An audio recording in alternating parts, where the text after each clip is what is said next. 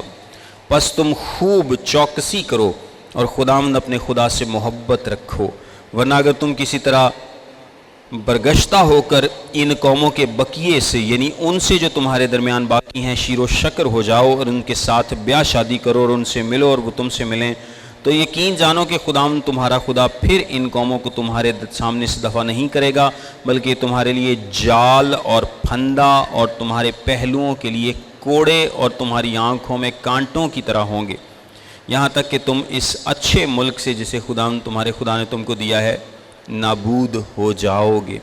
اور دیکھو میں آج اسی راستے جانے والا ہوں جو سارے جہان کا ہے، اور تم خوب جانتے ہو کہ ان سب اچھی باتوں سے میں سے جو خداوند تمہارے خدا نے تمہارے حق میں کہیں ایک بات بھی نہ چھوٹی، سب تمہارے حق میں پوری ہوئیں اور ایک بھی ان میں سے رہ نہ گئی.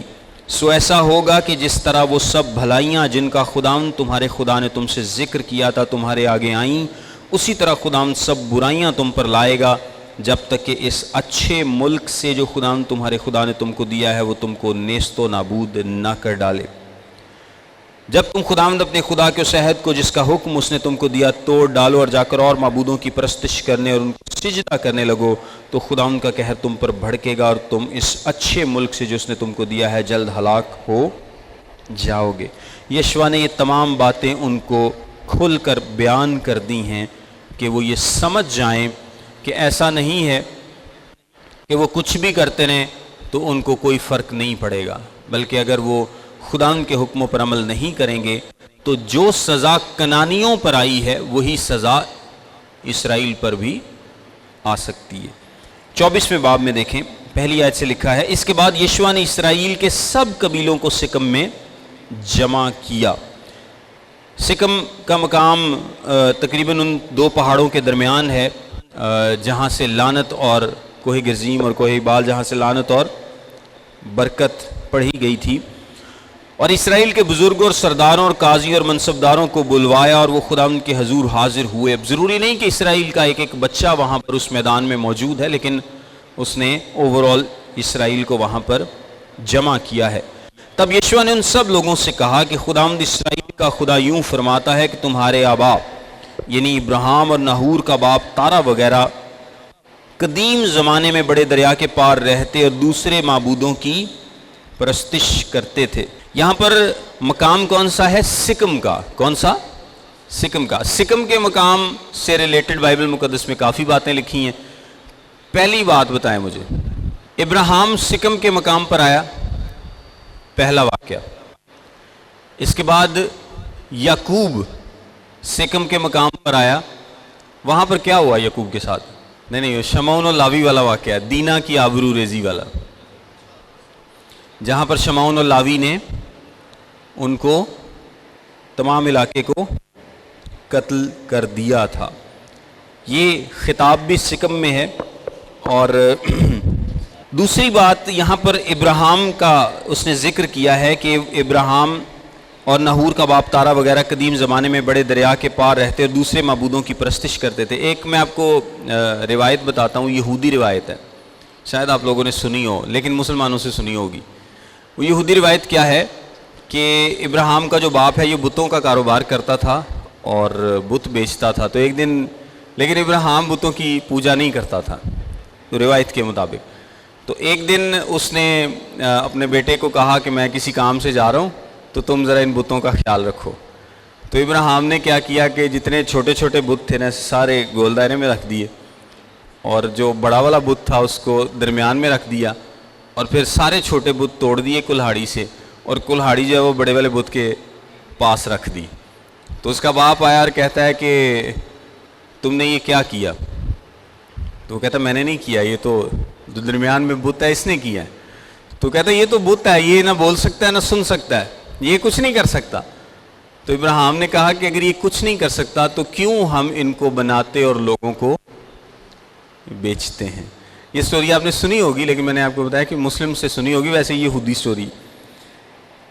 بہت ساری یہودی جو روایات ہیں وہ مسلمز ان کو سناتے ہیں، وہاں سے انہوں نے لی ہیں۔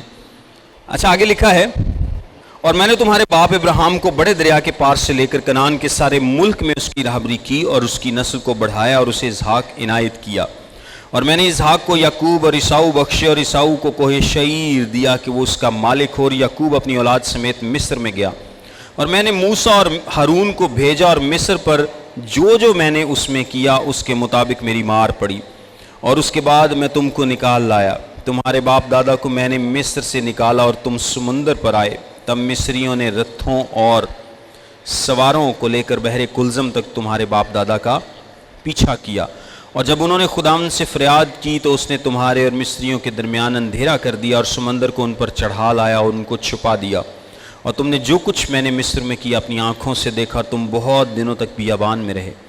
پھر میں تم کو اموریوں کے ملک میں جو یردن کے اس پار رہتے تھے لے آیا، وہ تم سے لڑے اور میں نے ان کو تمہارے ہاتھ میں کر دیا اور تم نے ان کے ملک پر قبضہ کر لیا، اور میں نے ان کو تمہارے آگے سے ہلاک کیا۔ پھر صفور کا بیٹا بلک مواب کا بادشاہ اٹھ کر اسرائیلیوں سے لڑا اور تم پر لعنت کرنے کو بور کے بیٹے بلعام کو بلوا بھیجا، پر میں نے نہ چاہا کہ بلعام کی سنوں۔ یہ خدا خود اس تمام ہسٹری کو ریپیٹ کر رہا ہے، یعنی اس کا خلاصہ بیان کر رہا ہے۔ اس لیے وہ تم کو برکت ہی دیتا گیا، سو میں نے تم کو اس کے ہاتھ سے چھڑایا۔ پھر تم یردن پار ہو کر یریحو کو آئے، اور یریحو کے لوگوں یعنی اموری اور فرزی اور کنانی اور ہتی اور جرجاسی اور حوی اور یبوسی تم سے لڑے، اور میں نے ان کو تمہارے ہاتھ میں کر دیا، اور میں نے تمہارے آگے زنبوروں کو بھیجا جنہوں نے دونوں اموری بادشاہوں کو تمہارے سامنے سے بھگا دیا۔ یہ نہ تمہاری تلوار اور نہ تمہاری کمان سے ہوا، اور میں نے تم کو وہ ملک جس پر تم نے محنت نہ کی اور وہ شہر جن کو تم نے بنایا نہ تھا عنایت کیے، اور تم ان میں بسے ہو، اور تم ایسے پاکستانوں اور زیتون کے باغوں کا پھل کھاتے ہو جن کو تم نے نہیں لگایا۔ پس اب تم خداوند کا خوف رکھو اور نیک نیتی اور صداقت سے اس کی پرستش کرو، اور ان دیوتاؤں کو دور کر دو جن کی پرستش تمہارے باپ دادا بڑے دریا کے پار اور مصر میں کرتے تھے، اور خداوند کی پرستش کرو۔ اچھا یہاں پر ابھی تک دیکھیں کہ یہ دیوتاؤں کا جو اثر ہے ان میں موجود ہے، اور وہ یہاں پر ابھی بھی ان کو کیا کہہ رہا ہے کہ ان دیوتاؤں کو کیا کرو، دور کر دو۔ میں آگے جا کے تھوڑا سا اس بات کو ایکسپلین کرتا ہوں۔ اگر خداوند کی پرستش تم کو بری معلوم ہوتی ہے تو آج ہی تم اسے جس کی پرستش کرو گے چن لو، خواہ وہ وہی دیوتا ہوں جن کی پرستش تمہارے باپ دادا بڑے دریا کے اس پار کرتے تھے، یا موریوں کے دیوتا ہوں جن کے ملک میں تم اب بسے ہو۔ اب رہی میری اور میرے گھرانے کی بات، سو ہم تو خداوند کی پرستش کریں گے۔ یہاں پر 3 قسم کے دیوتاؤں کا ذکر کیا گیا ہے۔ ایک وہ دیوتا ہیں جو کہ جن کی پرستش باپ دادا کیا کرتے تھے، دوسرے وہ دیوتا ہیں جن کی پرستش ملک مصر میں کی جاتی تھی جب بنی اسرائیل وہاں پر رہتے تھے، اور تیسرے وہ دیوتا ہیں جو اس ملک میں ہیں جہاں پر یہ اب بسے ہیں۔ سو وہ کہتے ہیں کہ یا تو جن دیوتاؤں کی تم پہلے پرستش کرتے تھے، باپ دادا یعنی جن کی پرستش کرتے تھے، یا تو ان کو چن لو، یا جن میں اب رہتے ہو ان کو چن لو، یا یہوہ کو چن لو، لیکن ایک ڈیسیژن لے لو۔ ڈیسیژن لینا ضروری ہے تب، اور اس نے اپنا ڈیسیژن فوراً دے دیا کہ میں اور میرا گھرانہ تو خدا ہی کی پرستش کریں گے۔ تب لوگوں نے جواب دیا کہ خدا نہ کرے کہ ہم خداوند کو چھوڑ کر اور معبودوں کی پرستش کریں، کیونکہ خداوند ہمارا خدا وہی ہے جس نے ہم کو اور ہمارے باپ دادا کو ملک مصر یعنی غلامی کے گھر سے نکالا، اور وہ بڑے بڑے نشان ہمارے سامنے دکھائے، اور سارے راستے جس میں ہم چلے اور ان سب قوموں کے درمیان جن میں سے ہم گزرے ہم کو محفوظ رکھا، اور خداوند نے سب قوموں یعنی کو جو اس ملک میں بستے تھے ہمارے سامنے سے نکال دیا۔ سو ہم بھی خداوند کی پرستش کریں گے کیونکہ وہ ہمارا خدا ہے۔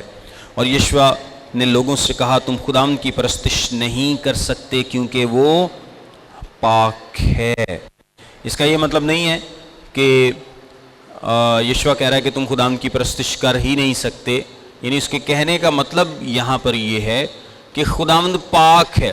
جو تم جواب دے رہے ہو کہ ہم خداوند ہی کی پرستش کریں گے، سوچ سمجھ کر اس بات کا جواب دو، یہ بڑی اہم بات ہے۔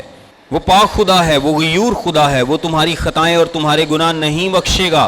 اگر تم خداوند کو چھوڑ کر اجنبی معبودوں کی پرستش کرو تو اگرچہ وہ تم سے نیکی کرتا رہا ہے تو بھی وہ تم سے پھر کر تم سے برائی کرے گا اور تم کو فنا کر ڈالے گا۔ لوگوں نے یشوع سے کہا نہیں، ہم خداوند ہی کی پرستش کریں گے۔ یعنی یشوع نے کہا سوچ لو، سوکھا نہیں ہے، اسی پرستش اس طرح نہیں کر سکتے، وہ بڑا پاک خدا ہے، اور اگر تم اور معبودوں کی پرستش میں لگ جاؤ گے تو وہ کیا کرے گا، تم کو فنا کر ڈالے گا۔ وہ کہتے ہیں کہ نہیں، ہم خداوند ہی کی پرستش کریں گے۔ یشوع نے لوگوں سے کہا تم آپ ہی اپنے گواہ ہو کہ تم نے خداوند کو چنا ہے کہ اس کی پرستش کرو۔ انہوں نے کہا ہم گواہ ہیں۔ تب اس نے کہا پس اب تم اجنبی معبودوں کو جو تمہارے درمیان ہیں دور کر دو اور اپنے دلوں کو خداوند اسرائیل کے خدا کی طرف مائل کرو۔ لوگوں نے یشوع سے کہا ہم خداوند اپنے خدا کی پرستش کریں گے اور اسی کی بات مانیں گے۔ اچھا، یہاں پر یہ دیکھیں کہ اگر آپ نے یہ فیصلہ کر لیا ہے، اگر ایماندار نے یہ فیصلہ کر لیا ہے کہ وہ خداوند ہی کی پرستش کرے گا، اگر وہ توبہ کا فیصلہ کر لیتا، اگر وہ خداوند کو قبول کر لیتا ہے، تو اس کو اپنے درمیان سے اجنبی معبودوں کو فوراً دور کرنا ہے۔ اس کو کیا کرنا ہے؟ فوراً دور کرنا ہے۔ اور ایماندار کے کیس میں اجنبی معبود کیا ہیں؟ معبود کیا ہوتا ہے؟ جس کی عبادت کی جاتی ہے، جس کی پرستش کی جاتی ہے۔ آپ کو ان تمام گناہوں کو، ان تمام عادتوں کو جو خداوند کے کلام کے خلاف ہے، فوراً چھوڑنا ہے اور فوراً کیا کرنا ہے؟ ترک کرنا ہے۔ آپ یہ نہیں کر سکتے کہ آج آپ نے فیصلہ کیا کہ میں اور میرا گھرانہ تو خداوند کی پرستش کریں گے اور میں اجنبی معبودوں کو بھی اپنے پاس رکھوں یا ساتھ رکھوں، یا 2-4 گناہ ہیں، کو 5-10 گناہ ہیں، یہ میں چھوڑ دوں، اور 1-2 گناہ جو ہے نا یہ بڑے اوکھے نے، یہ میں نہیں چھڑنے۔ ایسا نہیں ہو سکتا۔ آپ ایک بھی اجنبی معبود اپنے پاس نہیں رکھ سکتے، ایک بھی گناہ اپنی زندگی میں جان بوجھ کر قائم نہیں رکھ سکتے، ورنہ آپ کی توبہ مکمل نہیں ہے۔ یہ نہیں ہے کہ آپ سے گناہ نہیں ہوگا، آپ سے گناہ ہو سکتا ہے، آپ گناہ کر سکتے ہیں، ایسا ہوگا کہ آپ سے دوبارہ وہ غلطی ہو یا گناہ ہو، لیکن آپ وہ غلطی کرنا نہیں چاہتے، آپ اس گناہ کو رکھنا نہیں چاہتے۔ ہو جانا ایک اور بات ہے اور نہ رکھنا ایک اور بات ہے۔ ایک گناہ ہے جو کہ ہم جان بوجھ کر اپنے پاس رکھ لیتے ہیں، اس کو اپنے تھیلے میں رکھ لیتے ہیں کہ اے بڑا میں نہیں کڈنا، اب باقی سارے لے لو۔ ایسے توبہ نہیں ہو سکتی۔ ہمیں مکمل طور پر اپنے گناہوں کو ترک کرنا ہے، مکمل طور پر ان کو چھوڑنا ہے، چاہے وہ سگریٹ کی عادت ہو، چاہے وہ جھوٹ بولنے کی، چغلی کی عادت ہو، چاہے وہ لڑائی جھگڑے کی عادت ہو، کوئی بھی عادت ہو، آپ کو تمام عادتوں کو مکمل طور پر چھوڑنا ہے۔ جان بوجھ کر ایک بھی عادت اپنے پاس رکھیں گے تو آپ کی توبہ مکمل نہیں ہے، آپ کا فیصلہ مکمل نہیں ہے، آپ نے صحیح فیصلہ نہیں کیا، آپ نے سچائی سے فیصلہ نہیں کیا۔ جی آج سے میں سارے کام چھوڑتا ہوں، بس فلماں ویکھیا کراں گا، بس گانے سنیا کراں گا جناب، بس سگریٹاں پی لیا کراں گا، یہ جناب یہ بہت اوکھا ہے چھڑنا۔ تو اس کا کیا مطلب ہے کہ آپ کی توبہ نامکمل ہے، آپ کا فیصلہ یہ ادھورا ہے۔ اور توبہ سے ریلیٹڈ ابھی کل پرسوں ایک سیمینار بھی تھا 34 شک میں، جس کا ٹاپک ہی توبہ تھا، تو اس میں جو بات ڈسکس کی گئی وہ یہی تھی کہ توبہ تو ہوتی خاکساری سے شروع ہے، یعنی جب آپ اپنے گناہ پر روتے ہیں، پچھتاتے ہیں کہ آپ خدا کے خلاف کیا کر رہے ہیں، گناہ کر رہے ہیں، آپ کو اس بات کا افسوس ہوتا ہے، آپ روتے ہیں، آپ چلاتے ہیں، آپ کو برا لگتا ہے کہ میں خدا کے خلاف گناہ کر رہا ہوں، میں خدا سے محبت نہیں کرتا۔ تو ایسا کیسے ہو سکتا ہے کہ رونے کے بعد، چلانے کے بعد، دکھ کرنے کے بعد، مورننگ کے بعد آپ ایک آدھا گناہ جو ہے اس کو پھر بھی پاس رکھ لیں؟ ایسا نہیں ہو سکتا۔ توبہ مکمل طور پر مڑنے کا نام ہے۔ آپ ادھر جا رہے ہیں، آپ واپس مڑ کر ادھر جانا شروع کر دیں، جس طرح پولس رسول نے توبہ کی۔ بڑی خوبصورت مثال ہے کہ وہ یسوع مسیح کو، اس کے پیروکاروں کو مارنا چاہتا تھا، اور وہ چاہتا تھا کہ یسوع کا نام بھی کوئی نہ لے، اور جب اس نے توبہ کی تو اسی یسوع کا نام وہ خود لوگوں کے پاس لے کر جاتا ہے اور چاہتا ہے کہ ساری دنیا اس کی پیروکار ہو جائے۔ اس کو توبہ بولتے ہیں، یعنی آپ ایک سائیڈ پہ جا رہے ہیں، خدا سے دور جا رہے ہیں، آپ وہاں سے مڑتے ہیں اور خدا کی جانب چلنا شروع ہو جاتے ہیں۔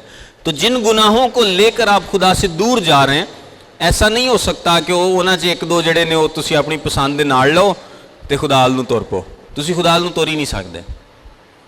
سو آپ کو تمام گناہوں کو، تمام غیر معبودوں کو اپنے درمیان سے کیا کرنا ہے؟ دور کرنا، اور فوری دور کرنا ہے، اسی وقت دور کرنا ہے، تب آپ کی توبہ جو ہے وہ مکمل ہوگی۔ سو یشوع نے اسی روز لوگوں کے ساتھ عہد باندھا اور ان کے لیے سکم میں آئین اور قانون ٹھہرایا، اور خداوند نے یہ باتیں یشوع نے یہ باتیں خداوند کی شریعت کی کتاب میں لکھ دیں، اور ایک بڑا پتھر لے کر اسے وہیں اس بلوت کے درخت کے نیچے جو خداوند کے مقدس کے پاس تھا نصب کیا۔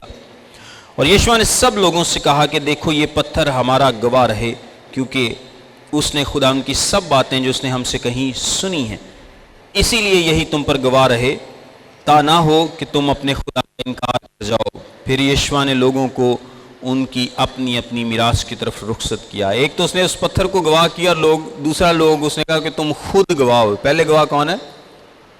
تم خود ہو۔ اور ان باتوں کے بعد یہ ہوا کہ نون کا بیٹا یشوع خداوند کا بندہ 110 برس کا ہو کر رحلت کر گیا، اور انہوں نے اسی کی میراث کی حد پر تمنت سرا میں جو افرایم کے کوہستانی ملک میں کوہ جاس کی شمال کی طرف ہے اسے دفن کیا۔ اور اسرائیلی خداوند کی پرستش یشوع کے جیتے جی اور ان بزرگوں کے جیتے جی کرتے رہے جو یشوع کے بعد زندہ رہے، اور خداوند کے سب کاموں سے جو اس نے اسرائیلیوں کے لیے کیے واقف تھے۔ یہ بھی ویسے بڑی خوبصورت بات ہے۔ ایک تو کوئی بہت بڑا اہتمام نہیں تھا جب یشوع کو دفنایا گیا، یہاں پہ نہیں لکھا، یا اسے وہ جب اس دنیا سے رخصت ہوتا ہے، اور ایک سادہ سیرمنی آپ کہہ لیں، اور اس کے بعد جو بات لکھی ہے کہ لوگ یشوع کے جیتے جی اور ان بزرگوں کے جیتے جی خدا ان کی پرستش کرتے رہے، یہ بھی بڑی خوبصورت بات ہے۔